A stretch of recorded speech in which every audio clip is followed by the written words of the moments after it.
السلام علیکم ورحمۃ اللہ وبرکاتہ۔ محترم خواتین و حضرات، آج ہمیں اپنی عبادات میں لذت کیسے نصیب ہو کہ جب اللہ والوں کے سامنے قرآن مجید کی تلاوت کی جاتی ہے تو ان کے دل خوشی سے جھوم اٹھتے ہیں، ان کو وہ لطف نصیب ہوتا ہے۔ اور وہ لطف ہمیں نصیب کیوں نہیں ہوتا؟ کیونکہ ہم نے اپنے اندر کے مایا پر محنت چھوڑ دی ہے۔ جب ہم نماز کے لیے کھڑے ہوتے ہیں تو ہم خیالات میں بازاروں میں گھوم رہے ہوتے ہیں، اور جب ہم قرآن مجید کی تلاوت کرتے ہیں تو ہمارے دل و دماغ میں کوئی اور بس رہا ہوتا ہے، اس لیے ہمیں وہ لذت نصیب نہیں ہوتی۔ آج ہماری عبادات بہت عجیب ہو چکی ہیں۔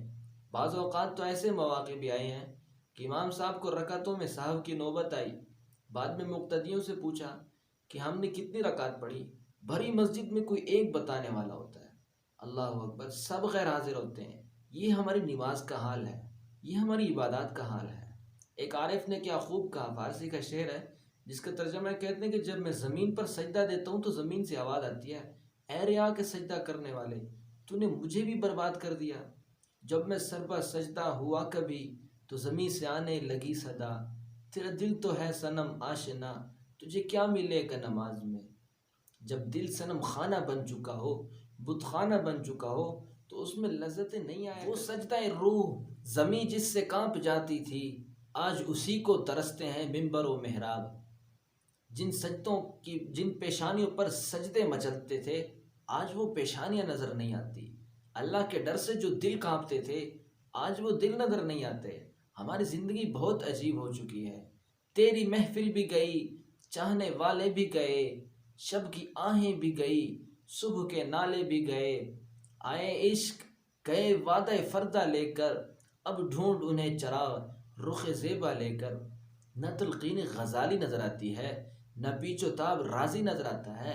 آخر کیا وجہ ہے؟ اصل وجہ یہ ہے کہ ہماری محنت کا رخ جدا ہو گیا ہے۔ ہم نے اپنی اصل مایا پر محنت چھوڑی ہوئی ہے، ہم نے نقلی مایا پر محنت شروع کی ہوئی ہے۔ اصلی مایا پر محنت چھوڑنے کی وجہ سے آج ہم دنیا کے سامنے ذلت کی زندگی گزارنے پر مجبور ہیں۔ جس دور پہ نازاں تھی دنیا، ہم اب وہ زمانہ بھول گئے، غیروں کی کہانی یاد رہی، ہم اپنا فسانہ بھول گئے۔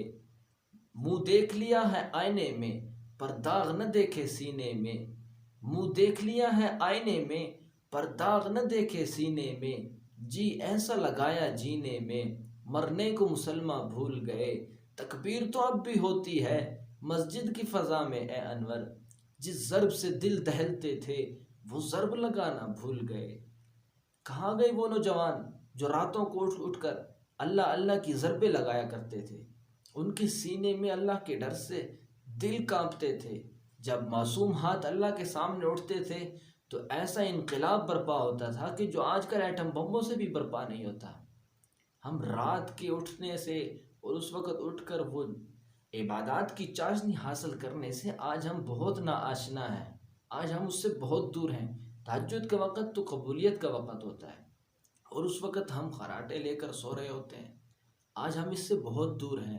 اس وقت تو اللہ رب العزت آسمان دنیا پر تشریف لاتے ہیں، کہتے ہیں کہ ہے کوئی مجھ سے مانگنے والا جس کی میں دعا قبول کروں؟ تو اس لیے اللہ رب العزت ہمیں اعمال صالحہ کرنے کی توفیق نصیب فرمائے۔